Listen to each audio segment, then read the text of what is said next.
Yes, guys, week 4 of fantasy football is in the books, and we have so much to talk about. We are running through every single meaningful result today: the good, the great, the bad, the ugly.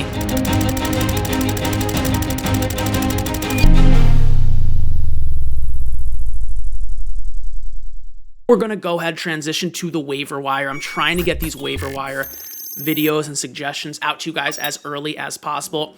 And there are some notable names on the wire this week. Now, let's just begin, okay, with the results, with the takeaways. Spoiler alert, Woody Marks will be talked about in the waiver section at the end. But yes, Woody Marks is the new Texans RB1. For me, guys, more snaps, more opportunities, more points than Nick Chubb today. When we look at Nick Chubb, his box score today, 15 opportunities, which is a good amount. Don't get me wrong, that's a good amount, but 13 attempts, okay? Woody Marks had 17. 2 targets, Woody Marks had 5. 0 touchdowns for Chubb, Woody Marks had 2. 1 through the ground, 1 through the air. This snap number is about 55%, I believe. So as you can see, 11% snaps, 27% snaps, 48%, now 55. He's officially taken over, playing more than Nick Chubb, okay? And this is a big deal.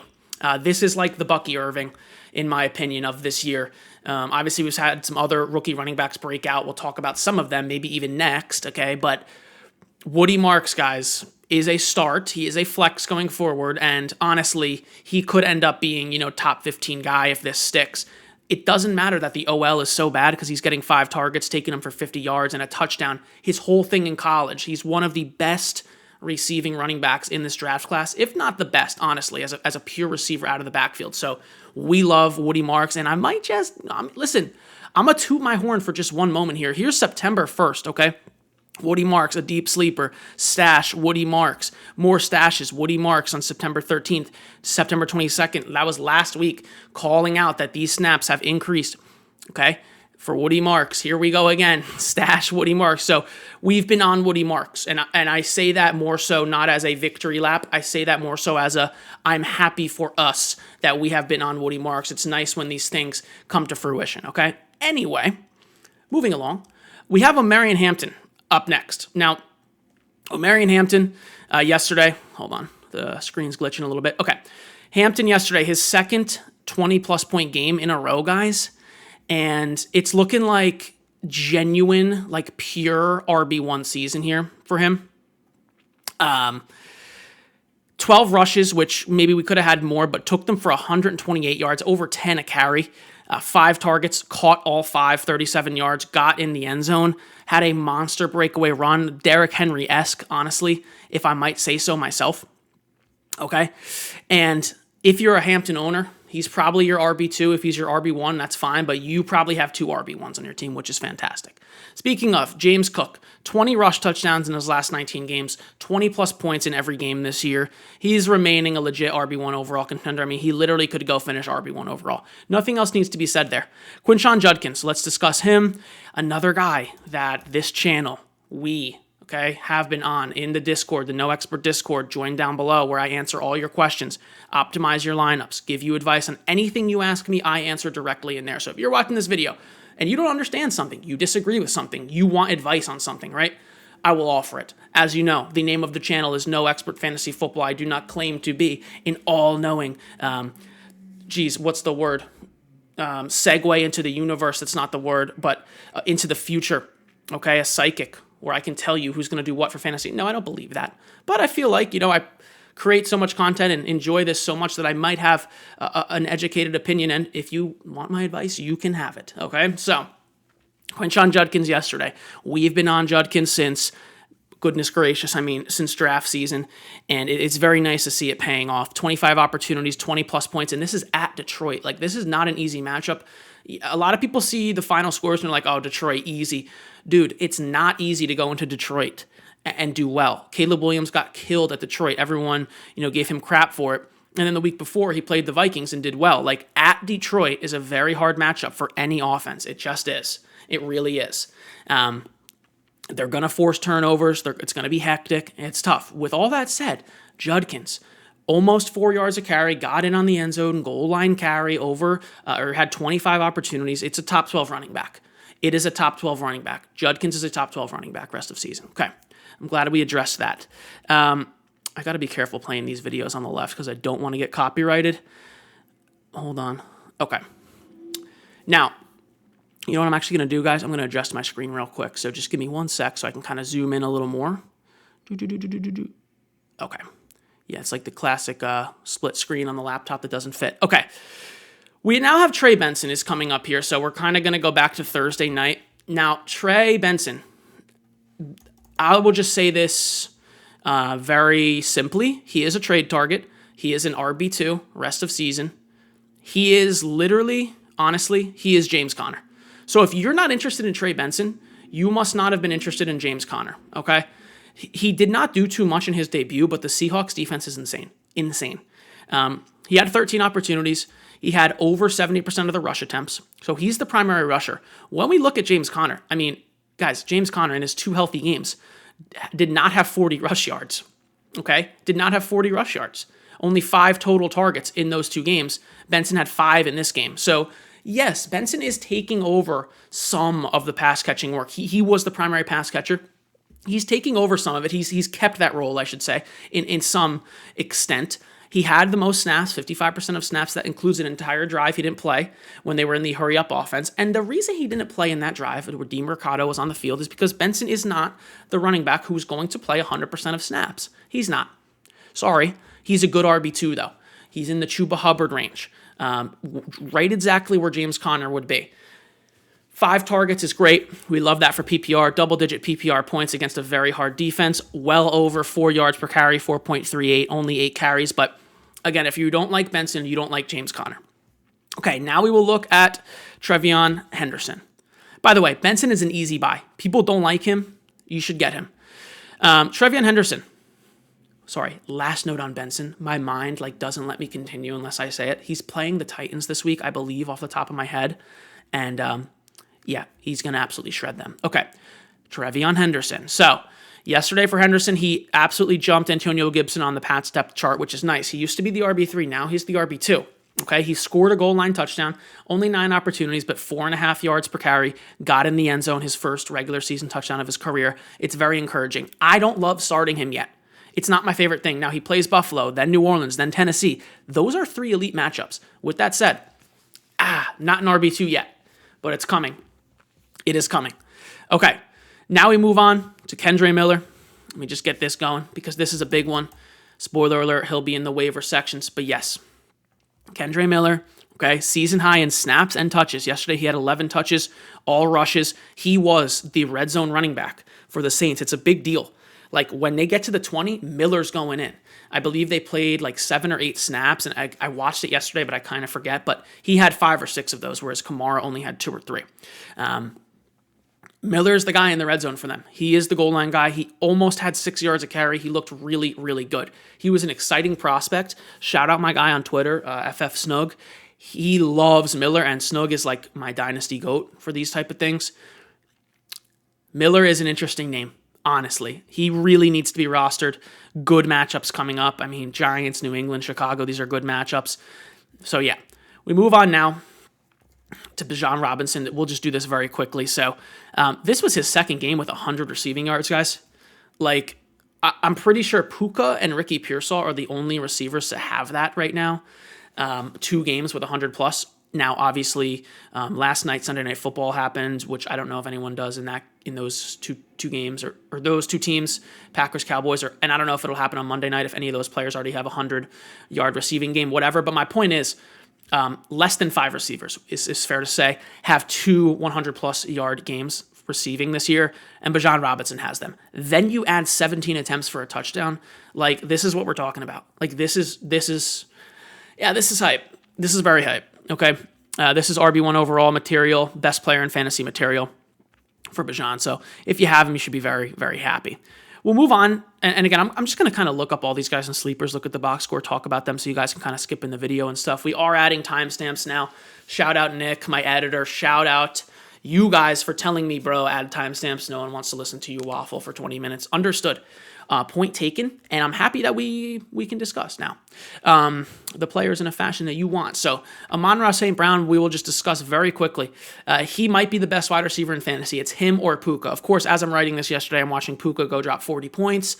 I am not biased either way, but I don't know. It's interesting. You know, there's more risk with Puka. I think the ceiling is higher with Puka, whereas Amon-Ra's a little safer. I'll knock on wood, but again, he might be the best wide receiver in fantasy. 5 targets in 3 games. True wide receiver 1 overall upside. I actually got a text from a friend yesterday asking me, he's like, dude, are any receivers good besides St. Brown or Puka? And I kind of was like, yeah, I guess Jefferson. And I you know, that, yeah, basically those two, which is pretty funny. Oh, and JSN, of course. So anyway, we'll go now to Drake London, who is a name I didn't say because he had a great game. But like, if you have London, okay, here's the thing with London. If you have him, I doubt you're 4-0. You might be 3-1, but you're probably like 2-2, 1-3, because he kind of killed you weeks 2 and 3 for where you drafted him. Even week 1 was 13 points, but yesterday 20 plus points for the first time this year, 8 plus targets in 3 of the 4 games, 38% target share is absolutely monstrous. So he looked great, but now he goes into the bye, which is kind of stinky.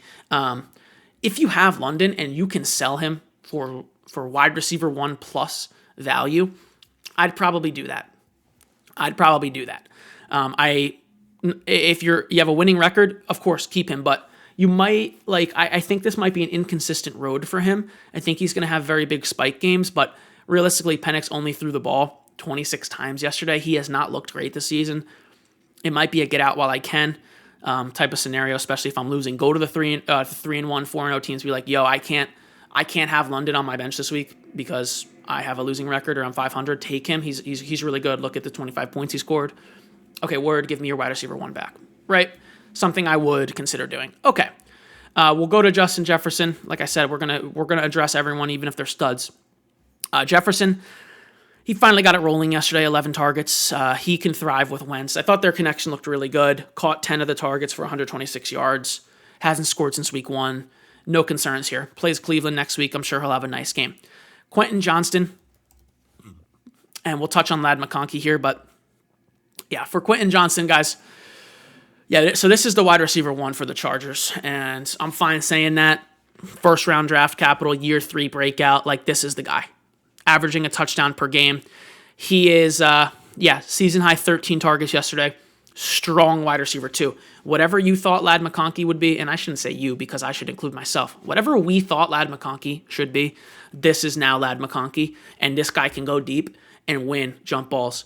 This guy right here, guys, this guy, when we look back, okay, at the top 12 wide receiver finishers, this is the guy we're going to be like, damn, really? And it's going to make sense. I mean, I don't know what else you want. I don't know what else to say. We don't even need to get advanced.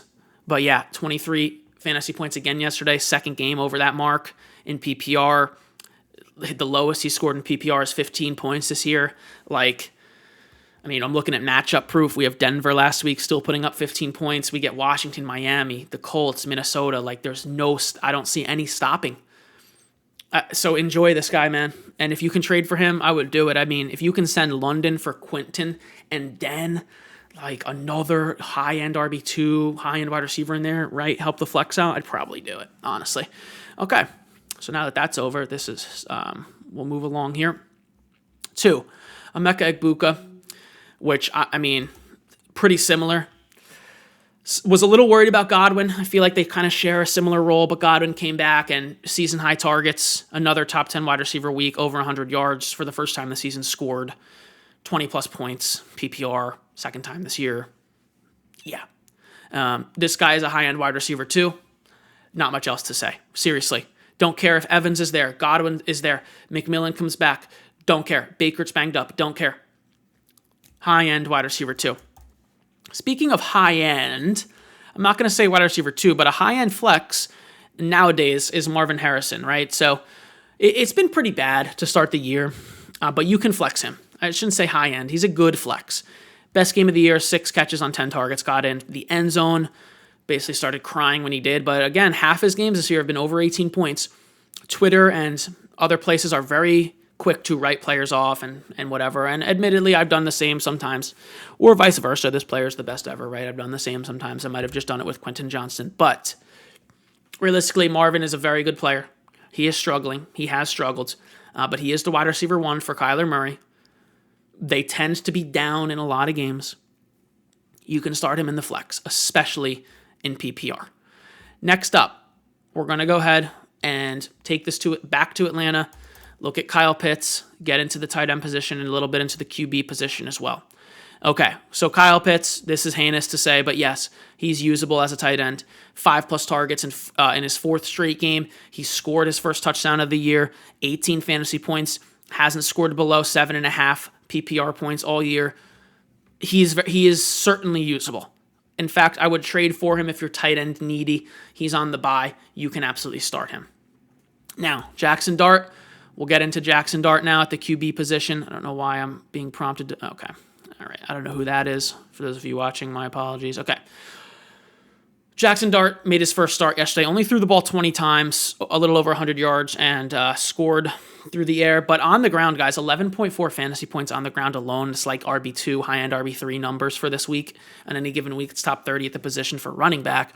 Then he's going to be throwing it. So if he's going to continue to run like that, I mean, he has New Orleans next. It's an easy defense. Should probably put up 20 points, to be honest with you. Unfortunately, he lost Neighbors. The Giants, all of us, have lost Neighbors to an ACL injury, which sucks. We'll talk about that later in the waiver section, but I don't think Dart is going to suffer that much, honestly. Honestly, I don't think Dart's going to suffer that much because of the rushing, which is good for him. Next up, we have Tyler Warren, who is just, like I said, very quietly putting together a very nice season here. And let me just kind of, hold on. I'm going to just get rid of some of these names here so we can see where we're at on Sleeper. Kyle Pitts. Sorry, fellas. Judkins, Hampton, Benson. Okay, Tyler Warren. So, Tyler Warren, 70-plus yards in 3 of 4 games. I was listening to the Fantasy Footballers podcast, as I do from time to time. I love those guys. I believe they said that he leads. Coming into week 4, he was leading all players in yards after catch. And when you look at the all players, like all positions, which is pretty crazy. I didn't know if I believed that or if that's even the right stat. So if it's not, forgive me. Shout out to them regardless. But yeah, 70-plus yards in 3 of 4 games. And when he's only catching, 4 or 3 balls, whatever it is, obviously he had 7 in week 1, but it kind of makes sense that he might be doing that. So he's a beast after the catch. He's getting 70 yards, so that's a baseline of 7 fantasy points, okay, if you're in standard. If you're in half, he's probably pushing 10. If you're in PPR, his floor is basically, I don't want to say his floor because I'm looking at week 3 where he had 38 yards, but his floor is approaching 10 points, which is so good for the tight end position, delivering a strong season thus far, top 5 at the position, easily, if not top 3. Then we get into Puka. Okay, we'll go back to the wide receiver position. So this guy has, right, here's the thing. When he's healthy, when Stafford's healthy, him or St. Brown is the best wide receiver in fantasy. It's probably Puka. In fact, he has best player overall in fantasy ceiling, and we're seeing it right now. 36 PPR points yesterday. He simply doesn't score less than 22 points. Like, this is a season for the ages right now. As I said, the update here is best player overall ceiling is real. It exists. Okay? Speaking of like a player of that caliber, Christian McCaffrey needs to be discussed, honestly. 11 targets yesterday, guys. Like, it's more than your wide receiver 1 and mine.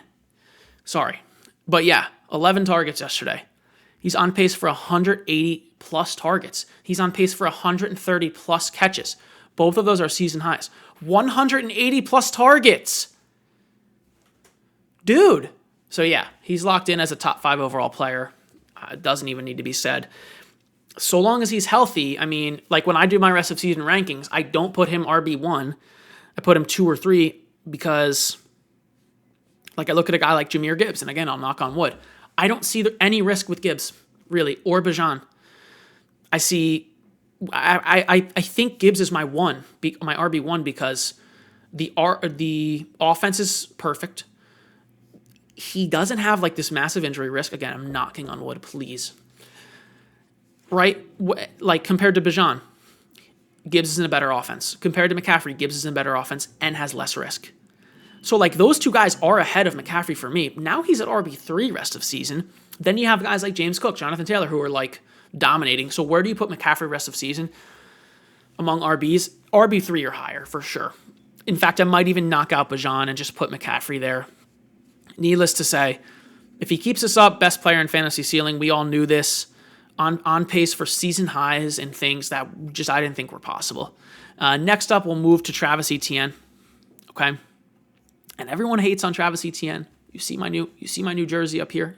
Okay, y'all see it. Everyone likes to say that I thought Tank Bigsby would be the lead back this year. Not true, dude. Okay, I thought it'd be a 50-50 split. Etienne is my guy. You guys know this. Those of you guys have been around. This is my guy here. Literally the first article / thread / post I ever made on Twitter was about Etienne and how we should not worry about James Robinson. Okay. Here's the thing. High-end RB2 rest of season. Again, 19.5 fantasy points. Has yet to score single digits this year. 17+ opportunities in every single game in a Liam Cohen offense. The receivers, Trevor Lawrence, they look like ass because of Shane Waldron. I'm sorry, they do.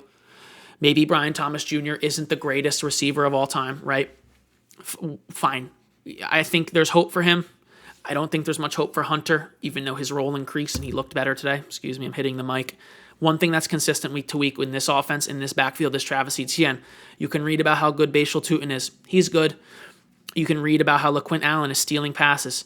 Yeah, he kind of is. But at the end of the day, this man, Travis Etienne, year after year, honestly, it's a year after year at this point, just gets it done. I'm discounting last year. The offense was completely dysfunctional. Trevor Lawrence did not play the majority of the season. In 2022, RB17, and he finished very hot. That's when he had to take over the backfield. Then as the lead back in 2023, RB3. 2024 was a mess. Tank Bigsby did nothing, by the way, both of them outside the top 30. And in 2025, he's the RB9 right now. Like, I don't know what we need to see. We're going on 4 years of this, right? This is year 4 of Etienne being good. It's year 4 of this. It's an entire high school and or college education here of Travis Etienne being good. So anyway, okay. We move on now to Xavier Worthy. This is a good one. I'm excited about this one particularly. Oh, hold on. So for Worthy, I actually just traded for Worthy. I sent Pittman, and I like both players, honestly.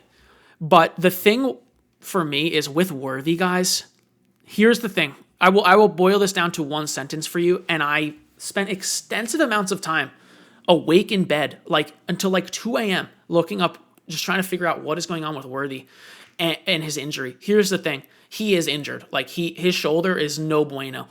There's a 50% chance, according to Deepak Chona, who's my GOAT injury analysis guy, doctor, okay, on Twitter, 50% chance he gets re-injured this year. That is literally half. Like you're flipping a coin every game if he gets injured. Dr. Morse on Twitter, also my GOAT, says the same thing. With that being said, when he's healthy, if you're getting a healthy game out of him, this is his first game back, guys. 8 targets, 5 catches for 83 yards. And then the rushing, it's not showing it on Sleeper, but he was a monster on the ground. They love to use him in the jet sweeps. They love to just give him the ball. And he does great things with it. Obviously, Rashee Rice is coming back, but we have another week here. We have 2 more weeks of full-blown Xavier Worthy wide receiver 1 in Kansas City. So my advice, get him on your team, whatever you have to do, right? Not whatever you have to do, but if you have him, play him next week against Jacksonville. And then before they play Detroit, it's going to stink because he's going to put up points, but I would consider getting rid of him when Rashee Rice comes back. Until then, honestly, it's going to be hard for me not to rank him top 15 in these good matchups. We go back to his game log last year. Look at how he finished the season. A lot of people don't realize this. This continued into playoffs, by the way. Weeks 15 through 17, 19.6 points, 20.5, 22.9. And then in playoffs, he was their wide receiver 1. Basically the reason they made it to the Super Bowl, honestly. So good for you if you have Worthy. You start him. It's risky. I'd love it if he was your flex. Put him in the flex just for a mental exercise instead of wide receiver 2 because you're going to start expecting too much. But I love Worthy, okay? Romeo Doubs. Yeah, man. I mean, we have a top 10 wide receiver here. We really do. And he has top 5 upside. It's like Quentin Johnston, but it's Romeo Doubs. Yeah. 8 targets in every single game. 7 targets in every game. 5 touchdowns on the year. He is Caleb's guy. Caleb is a good quarterback. It is a good offense in Chicago. It's struggling. It struggled yesterday. There's no run game. There are aspects we don't like, but there's big play opportunity. There's a QB with a good arm that is good at football. I will say it. I very much enjoy Caleb Williams. So we got to be in on Romeo Doubs. Okay, if you like Jamar for Odunze, make the trade. Yeah, make the trade. Of course, pending Monday Night Football, but shit like that, that's what I'm talking about. Okay, moving on. This is a fun one. So here's my guy, Ashton Jeanty, who everyone, kind of wrote off here. Literally the best college running back of all time behind Barry Sanders, potentially better than him. So he erupted here. 3 touchdowns, 23 opportunities. And we just have weekly RB1 overall ceiling with him, firmly in the RB1 range. We've been trying to buy low on him for 3 weeks. If you've been following the advice, listening to the channel, watching the clips, things like that, we love Jeanty. So I'm happy you guys bought low. I'm happy you are enjoying Jeanty. What I want to do now is slide over kind of to the Sunday night players. I did not write them up, but we will discuss them. So George Pickens with no CeeDee Lamb, season high in targets, season high in catches, season high in yards, season high in touchdowns, season high in fantasy points, 33.4 in PPR. So he will be a freak for the remainder of CeeDee Lamb's absence. We had a Miles Sanders injury. Who knows how severe it is, but Javonte Williams, 23 opportunities. This is a top 12 running back. I will be ranking him there accordingly, just like Judkins. Just because his name is Javonte Williams, people don't like to rank him there. I will be. He was the number 1 sleeper for me. Him and Ricky Pearsall. Javonte was my number 1 guy in round 10 or later. All of you who follow on Twitter, all of you who watch the videos in the offseason, literally every draft, every mock draft, Javonte and 10, auto pick. So we did it, boys. We found the RB sleeper of the year, honestly. And yeah, it's very nice. 3 out of his 4 games, over 4.25 yards per carry. 1 rushing touchdown per game on the year. Plays the Jets next week, then Carolina. Man, this is crazy. And he could honestly finish top 5 at the position. We'll head over to the Packers real quick. I know that Jacobs got injured, but 31.7 points scored, 26 touches. Insane. 2 touchdowns. Yeah, insane. I don't need to say anything else there. Not worried about his injury. I think he missed 1 play. We look at Romeo Doubs, and I'll just talk about the Packers wide receivers for a second. But yeah, I'm not in on any of these guys. It'd be nice if they used their first round pick. They're not going to. It'd be nice if when Christian Watson comes back, he could finally, be good for fantasy. He won't be. It'd be nice if Romeo Doubs could continue this. 8 targets, 6 catches, and 3 tutties. It'd be nice if he could continue half of that for the remainder of the season. He's not going to. Let's take a look at Tucker Kraft real quick, see what he did. Yeah, just again, very good. Caught all 5 targets, 56 yards, 10.6 fantasy points in PPR. Very good. Every week start. Will be ranked top 5, top 6 every single week. One guy skipped his Ferguson. Let's take a look.